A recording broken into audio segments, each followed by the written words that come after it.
That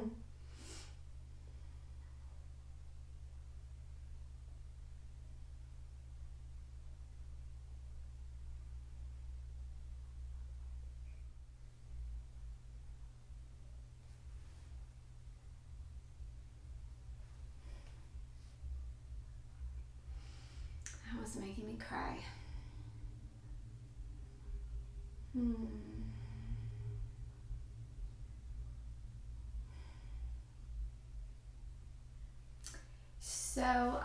Hi you guys. I'm just gonna dive right in. This is a little different, and it's mostly just because people have been sending in a lot of requests for a response from Spirit about the coronavirus. I have been personally pretty quiet and non-engaged with this media phenomenon, and even my personal perspective has been just one of focusing on my family and enjoying our time together with my children, being on an extended break, and not a lot of emotional energy whatsoever. I don't I have a TV, but it's like just hooked up to Netflix. Like a computer. I don't have access to news, or I don't watch news. I don't seek it out. I don't have a TV that has news channels. So we don't really promote any sense of media interaction in our household. I'm not around much of it because I choose just not to really engage on those levels. It's not something that genuinely interests me on a personal level. So I haven't been that personally affected. However, I did want to be respectful and honoring of you all and humanity and answer this question, or just kind of talk about it. So I set the intention to do so. And I had kind of thought of a few things of where my heart is on the matter and sharing from that space. However, I sat down in this chair. It's just like my meditation chair. You see it probably in every video, which I love this chair because it's short, Victorian era furniture. Because the women wore those big petticoats and things, like they were very short to the floor, to reach the floor. And a lot of this, totally random, off topic, but a lot of this era furniture I love because I can sit fully like back on the back of the brace to, hold my spine upright, and yet my feet can fully touch the floor, so I can be completely grounded, which most furniture nowadays in our modern era of furniture making, I can't. My feet can't touch the ground. 5'1", short people problems. Okay, but anyways, sat down in my favorite chair in my office, which carries so much energy from all of my ancestors and loved ones, and just my light team that's always with me in support of my journey here on this earth. And just wanted to move into a time of connection and personal channeling before starting this video. So I had my intention of what I thought I would say and what this video would be about, and how I personally felt about the coronavirus, and how my family has been responding, and how I've been personally responding. And I closed my eyes, and as so much of our time with Spirit, this is how Spirit just was like totally did a 180 or flipped me around and started channeling stuff that I was like, what in the world? I would never say that. That would This is how Spirit speaks to me. They're like, get out the way, Rachel. Let me just say something. And so my Rachel hood, my identity, my personal perspective was put aside, and Spirit was like, take off your shoes. You are on holy ground. So I took my slippers off because I only had slippers. So I'm in my house. Here's my slippers. So took my slippers off, grounded my feet, which oftentimes Spirit will tell me that when they're like, get ready for some high vibrational energy. We're about to course this through your body. And so your grounding cord needs to be seriously connected to Mama Earth, or you will get a headache, pressure, or contention in the body. I know the drill, been doing it long enough. So I took off my slippers and moved into that channeling space. And I dropped immediately into the vision of Moses and the ground itself shaking. I'm gonna cry because it was making me cry in the vision, and apologies if I just let my emotions play out the way they do in human form. And I dropped right into that body of Moses, and the ground was hot. My feet began to sweat, even here in this Rachel body. And I saw a sense of that, what is called the burning bush. It didn't look like a bush, it just looked like an orb or shape of flame, fire. It's blue and green and yellow and a little bit red. And I had a sense of weight, importance, and my human self felt like I need to listen up.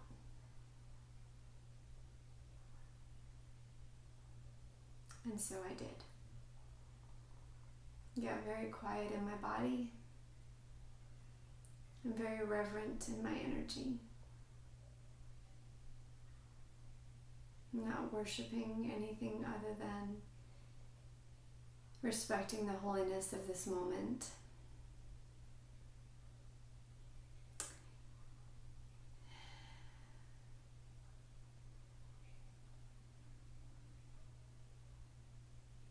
And I will share with you what I heard.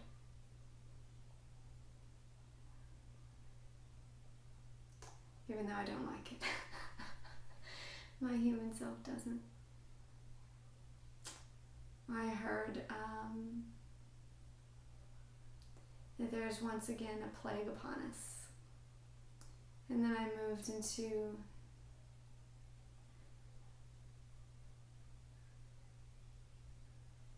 a vision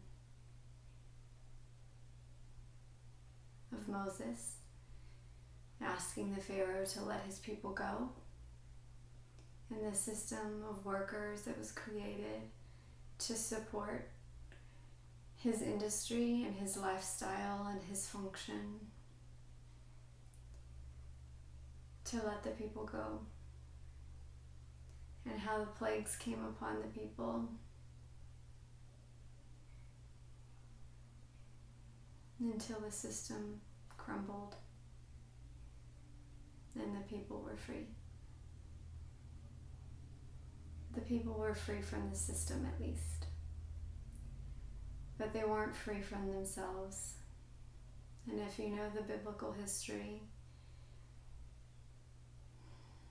you know that they wandered in the desert for 40 years afterwards. And I don't feel this is a literal translation of our current experience, but only a metaphorical reminder that even if the systems crumble and we're let free from certain financial bondage, structural bondage, even if we choose freedom, we still have to free ourselves from the bondage of our own mind. The people traveled and they wanted to be told what to do. They wanted a leader that would step in, not unlike the Pharaoh, and give them very specific directions.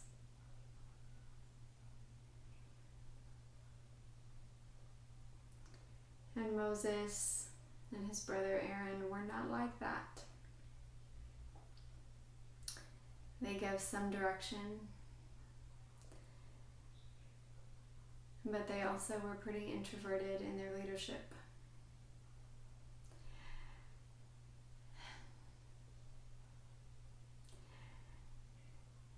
smiling and struggling a bit as a human with sharing this, but I will just share what Spirit is sharing, and I will let the chips fall where they may. So,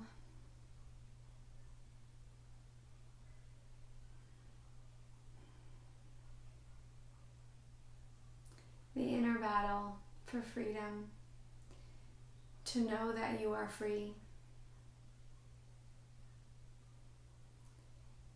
to follow your own guidance and internal leadership, your own internal ethics and work ethic, without a structure beating down on your back, without a leadership telling you exactly what to do, is a higher level of integrity and a higher level of living vibrationally. Requires much more of the individual. In fact, it requires a totality of living, completely dedicated to living your best life without anyone watching you or holding you accountable other than your own sense of conscience. That's hard for most people. I'm not gonna lie.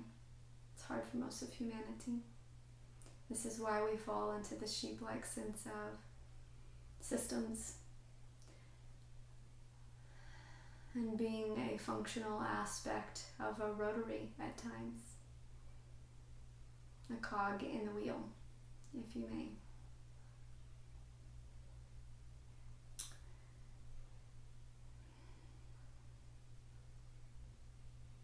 And we are in a time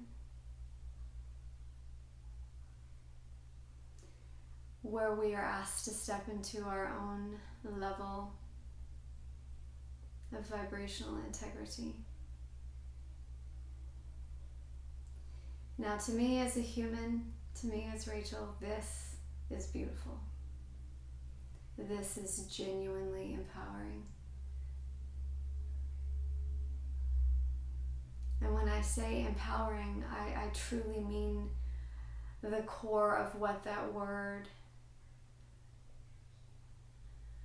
exemplifies. That the power is within, and we stand in who we are as an individual, saying, this is what I believe, this is what I choose, this is how I define my life. When the crowd, when the mob, when any sense of group or propaganda or the dynamic at large pulls so heavily in one direction,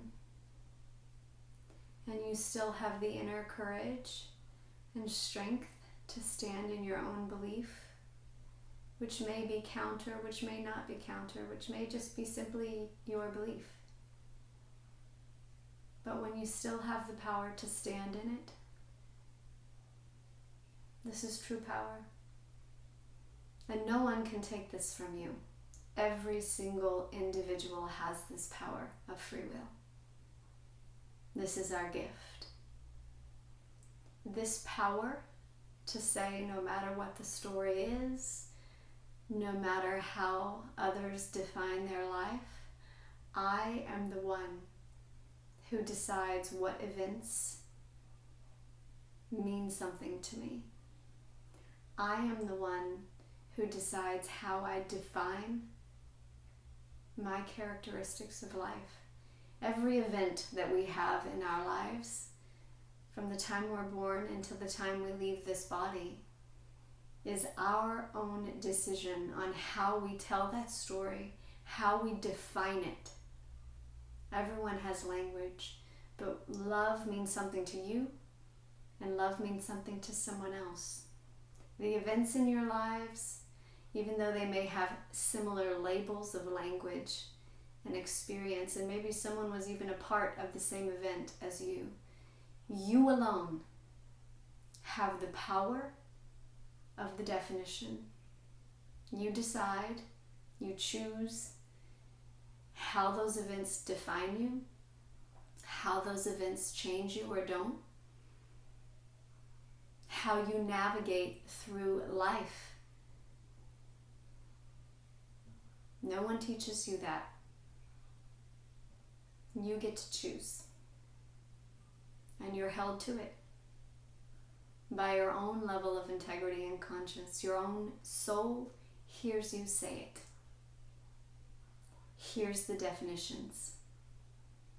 Knows what you claim in your own energy, in your own soul.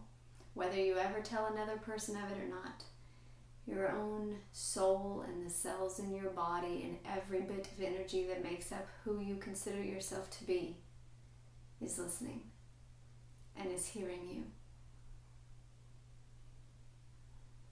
Always. And you're not defined by your past unless you choose to be. You're not defined by anything unless we choose to be. You always, in every moment, have absolute choice. Absolutely. And the things that may be brought upon us because of the structure in which we live can never kill your soul, can never define your soul, can never put an end to what is eternal. And you, my love, are eternal. Eternal. This is one page in a long story. And you know this.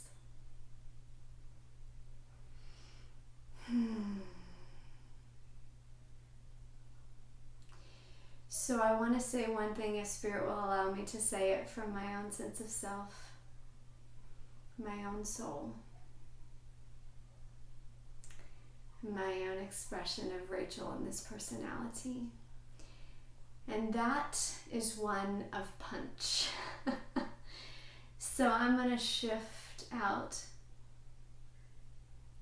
And maybe this is evidently human. So be it.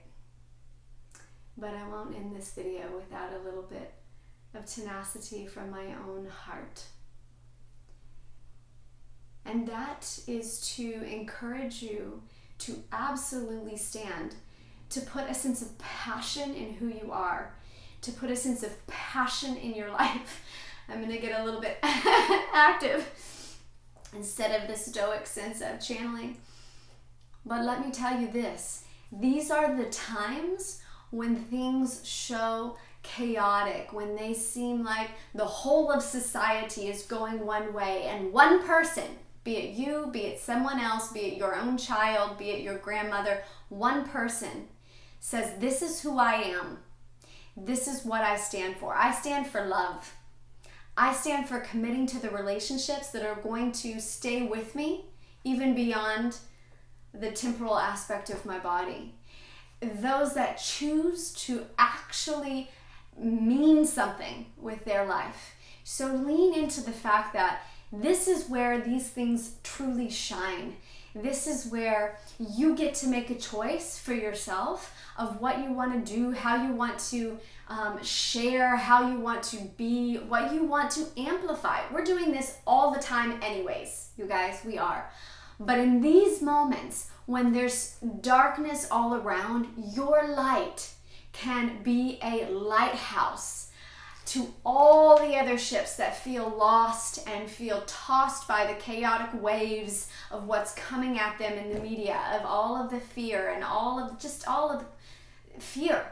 Anytime fear is coming, does it have a sense of strength or positive or impact in your life that is meaning something for you? Yeah, my Rachel words don't seem as powerful, but I'm being honest. I just want to encourage you guys to stand strong, to have a sense of tenacity with yourself, with the fact that like this ain't nothing gonna hold me down. All right? No. And honestly, I'm healthy. Honestly, aren't you? I mean, unless you're literally in a quarantine, look at yourself. Are you healthy? Most of us are. All right? Remember who you are. Look at your own freaking body. Look at your own breath. Look at the life that you live. Look at the beauty that you have around you. Don't forget it. Don't forget it. Just because everyone's pointing your eyes to focus on one thing, remember, they are your freaking eyes. This is your heart. You get to choose what you're looking at, what you're putting your attention towards, what matters to you, what counts for you, what makes the difference for you, what makes you happy, what makes you healthy.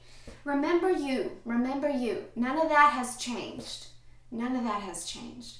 And none of that will change. Even after this earth is done and you leave this body in whatever way, shape, or form you choose to leave, that's going to still stay. Your sense of soul, the essence, your core energy of heart and love and soul, the relationships that really counted to you, those connections that you invested in, the heart moments where you said, I'm going to do it from my heart.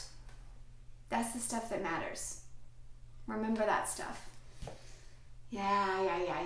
I know I'm saying the same thing probably everyone is saying, but if things bring you fear, if things make you feel bad, don't do it. Simply, can I just say that? If the news makes you sad, don't watch it. I don't watch stuff that makes me feel uncomfortable. I mean, even if somebody said, oh, let me show you this YouTube video of this dude who falls and splits his head open. No, thank you.